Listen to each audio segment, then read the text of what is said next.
जो समय पर अपना ऋण चुकाना नहीं जानते, उनको कभी भी और कहीं भी अपमानित किया जा सकता है। नमस्कार, मैं रामेश्वर। पिछले सत्संग में हमने प्रश्न किया था कि जिंदगी को जीता कौन है और बिताता कौन है। आप जिंदगी को जी रहे हैं या बिता रहे हैं।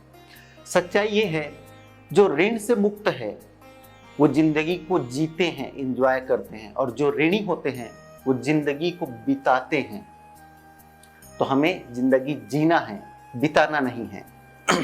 अब हम अपने दोस्त रिश्तेदारों से तो हम ऋण लेते हैं, उधार लेते हैं। उधार लेना कोई बुरी बात नहीं है, लेकिन सही समय पर यदि हम उधार नहीं चुकाते तो हमें अपमान का भी सामना करना पड़ता है और आत्मविश्वास भी हम धीरे धीरे खोने लगते हैं। तो जैसे हम अपने रिश्तेदारों से उधार लेते हैं, वैसे ही हम दिन प्रतिदिन परमात्मा से भी उधार लेते हैं, प्रकृति से भी उधार लेते हैं। प्रकृति से हम क्या उधार लेते हैं? जो पंच तत्व है, वायु, जल, अग्नि, पृथ्वी और आकाश, इन पंच तत्वों से हम प्रतिदिन उधार लेते हैं, इन पंच तत्वों का ही। और इसे हम समझते हैं कि परमात्मा ने तो ये सब हमारे लिए फ्री में रखा है। दरअसल ये भी फ्री नहीं है, परमात्मा ने इसका भी टैक्स रखा हुआ है, प्रकृति ने इसका भी टैक्स रखा हुआ है। और इसका टैक्स भी अगर हम सही समय पर नहीं चुकाते तब भी हमें दुख तकलीफ का सामना करना पड़ता है। और वो कैसे करना पड़ता है कि हम बीमार हो जाते हैं या तो हमारे ऊपर उलझने, समस्या आने लगती है। तो देखो, परमात्मा की मर्जी के बिना जब पेड़ का एक पत्ता भी नहीं हिलता, तो फिर हमारी जिंदगी में ये सब घटना, दुर्घटना और अड़चन, मुसीबत, ये सब क्यों आती है? वो भी उसी की मर्जी से आती है ना, क्योंकि उनको अच्छी तरह से पता है कि हमसे टैक्स जो प्रकृति का है वो कैसे वसूलना है। जब वो हमसे उधार वसूलने लगता है तब सेम टू सेम प्रोसीजर वैसे ही होता है जैसे हमने किसी से उधार लिए और उसको सही समय पर नहीं दिए, तब वो क्या करता है, हमसे जबरदस्ती वो कर्ज वसूलने लगता है। और जब वो जबरदस्ती कर्ज वसूलने लगता है तो हमको शारीरिक, मानसिक, आर्थिक सभी तरह से पीड़ा होती है। सेम टू सेम प्रोसीजर परमात्मा भी जब हमसे उनका टैक्स, प्रकृति का टैक्स वसूलते हैं, तब हमसे जबरदस्ती खर्च करवाते हैं। जबरदस्ती खर्च कहाँ कहाँ करा सकते हैं वो उनको अच्छी तरह से मालूम है। जबरदस्ती आपको बीमार करेंगे, आपके ऊपर मुसीबत लाएंगे, आपको उलझनों में डाल देंगे, आपसे खर्च करवाएंगे। ये उनका टैक्स वसूल करने का एक तरीका है।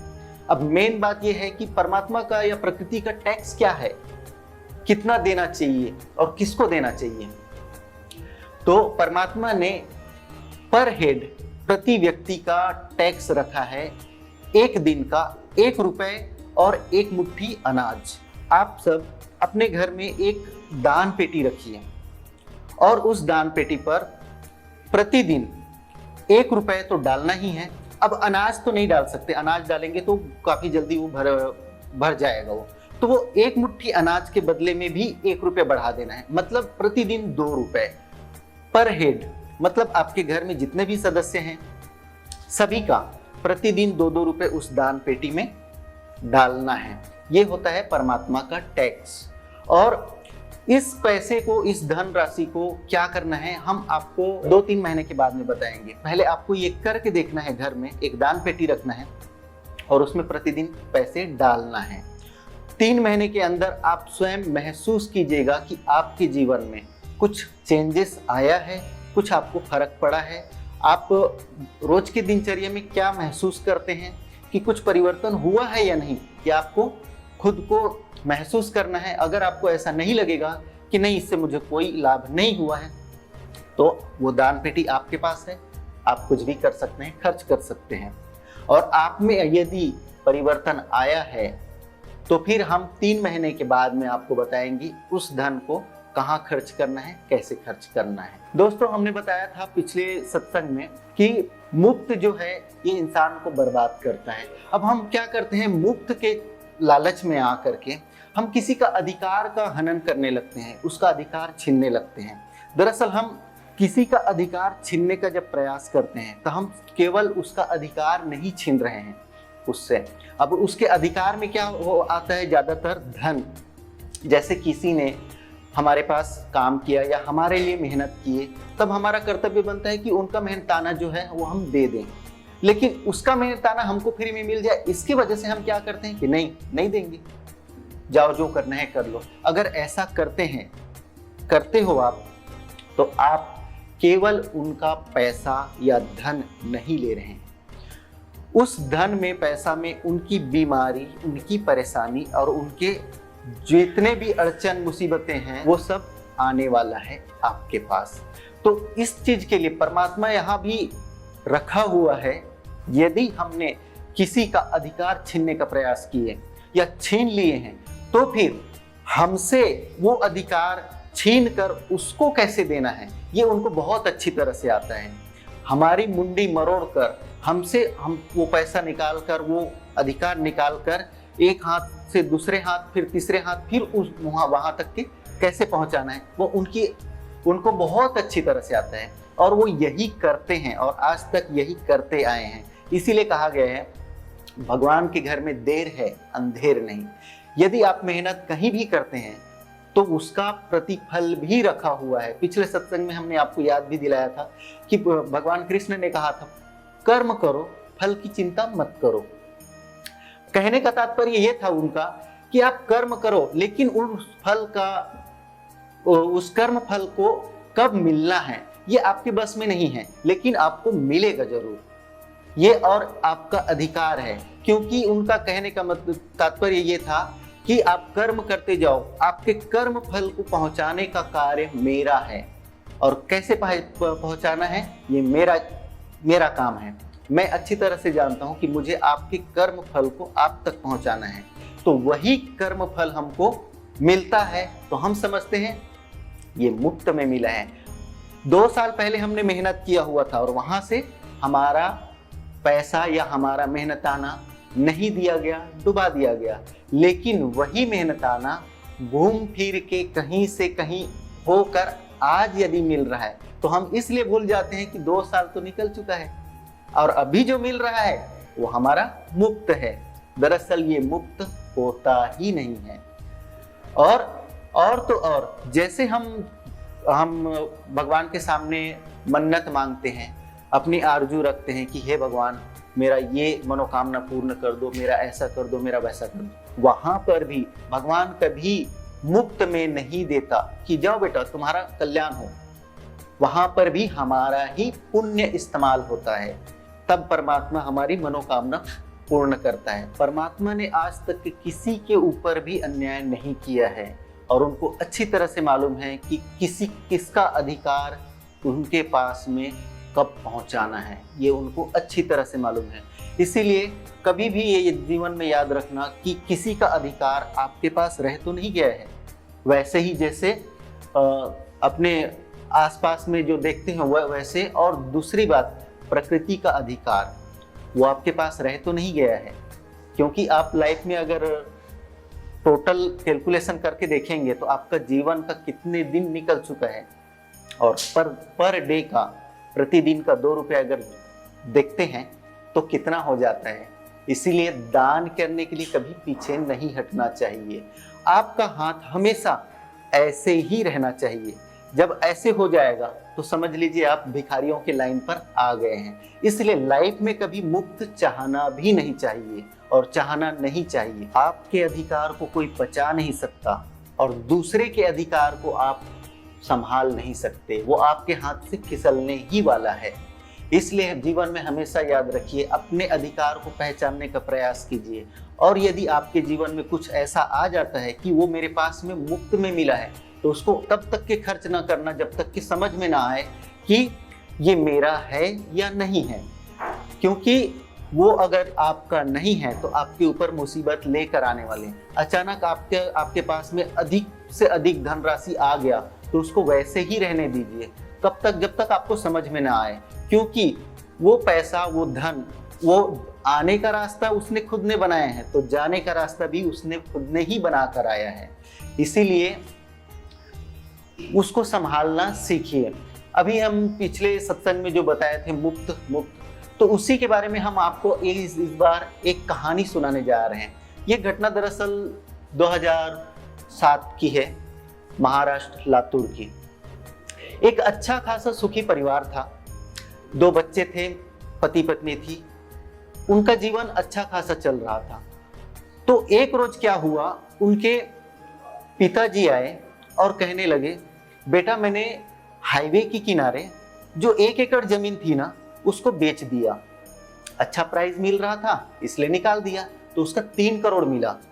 तो मैंने 1 करोड़ तुम्हारे छोटे भाई को दिया है और 1 करोड़ मैंने रख लिया है और 1 करोड़ तुम्हें देने आया हूं। तो ये तुम्हारा अधिकार है, तुम रख लो इसको। वो उसने रख लिया, उसके पिताजी चले गए। उसके बाद में क्या हुआ, उस इंसान ने दूसरे रोज वो उस पैसे को समझने लगा फ्री, मुझे तो मुफ्त में मिल गए। वो दूसरे दिन गए शराब के अड्डे में, शराब के अड्डे पर गए तो वहां पर मिले उनके जान पहचान वाले दोस्त, उनके साथ में बैठ गए। वहां बैठने के बाद में पीने लगे। दारू पीने के बाद में वो बताने लगे कि मुझे ऐसा ऐसा मिल गया, मुझे 1 करोड़ मिला है। फिर वो वापिस आए शाम को, घर में सब ने बोले कि ये कभी शराब नहीं पीते थे लेकिन आज पी कर आए। कहने लगा कि नहीं, मुझे मिला है, इस खुशी में मैंने पिया है। दूसरे रोज फिर उनके वही दोस्त मिल गए, फिर से कहने लगे कि चलो ना फिर से हो जाए, आज और हो जाए, आपको तो इतना मिला है। फिर उन्होंने उस पैसे को सिर्फ मुफ्त समझने की वजह से उसका दुरुपयोग स्टार्ट कर दिए। सबसे पहले उन्होंने शराब पीना स्टार्ट किए, उसके बाद में 4 व्हीलर खरीदे, उसके बाद फिर दोस्तों को साथ में ले लेकर कहीं भी जाना, कहीं भी आना, घूमना फिरना, और हमेशा शराब के नशे में। अब उन्होंने मुफ्त का पैसा समझकर उसे दुरुपयोग करते करते खुद को ही शराब का लत में झोंक दिया। अब वो रहने लगा वो इंसान 24 घंटे नशे में। उसके बाद में क्या हुआ, उस 1 करोड़ को खर्च करने के लिए उनको 1 वर्ष का भी टाइम नहीं लगा। 1 साल में पूरा 1 करोड़ खर्च हो गया। यार दोस्तों में कुछ भी खरीदो, कुछ भी लो, कुछ भी खाओ, कुछ भी पियो, इस तरह से ऐसा 1 करोड़ 1 साल में खर्च हो गया।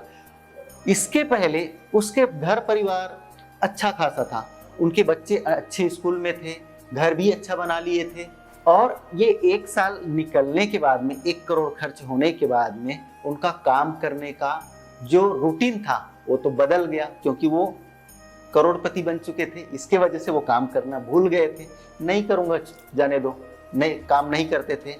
अब 1 करोड़ तो खर्च हो गया है, अब घर कैसे चलेगा। तब उनकी पत्नी दूसरों के घर में काम करना स्टार्ट किए, बर्तन धोना, झाड़ू पोछा।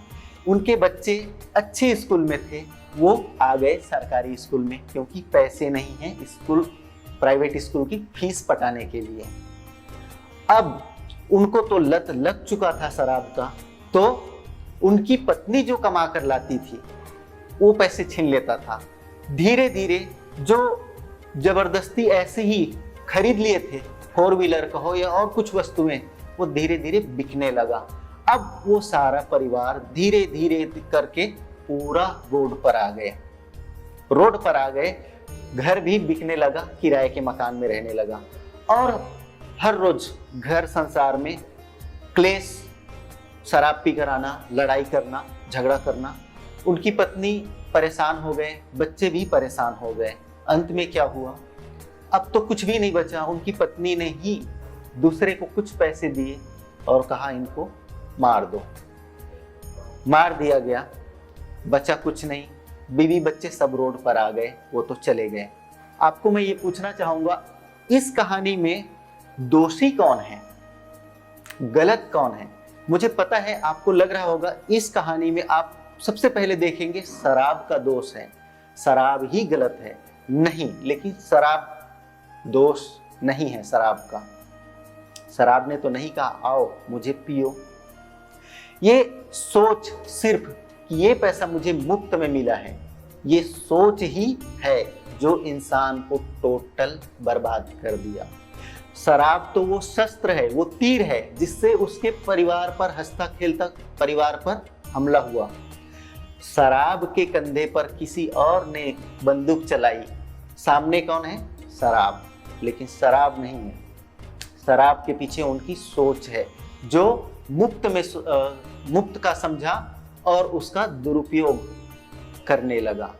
तो दोस्तों, अगले सत्संग में हम मिलेंगे और उनसे पहले कि आपको हम एक प्रश्न करते हैं जिसका विषय हम अगले सत्संग में करेंगे। आपका जीवन कितने हिस्सों में बटा है? आपका जीवन कितने हिस्सों में बटा है? ये प्रश्न आप स्वयं से कीजिए, क्योंकि इसी विषय को अगले सत्संग में हम पूरी तरह से बताएंगे। तब तक के लिए नमस्कार।